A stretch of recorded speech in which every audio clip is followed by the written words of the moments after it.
You could say that Dan Shine was destined to become a journalist.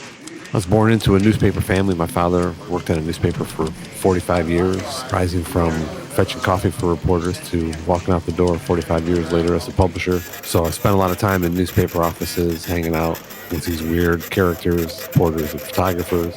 And so that was kind of my growing up.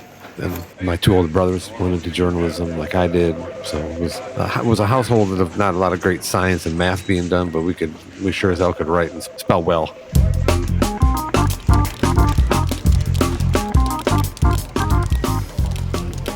Landed in Dallas and covered all sorts of things from, crime and courts and fires and mayhem to the Cowboys going to the Super Bowl, that kind of stuff. And then moved back to my hometown of Detroit and worked there for 8 years, same kind of stuff, just writing a variety of things. And then my wife was in newspapers too, so we decided we needed to diversify a little bit. And so I went into kind of the higher ed sector and did communications at a university for a while.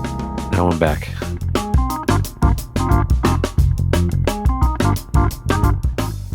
And he's back as senior editor at Automotive News, which does a terrific job in using a multimedia approach to get the news out to its audience, whether it be in print, digital, podcasts, or video. Journalism isn't dead, according to Dan. It just has a new look.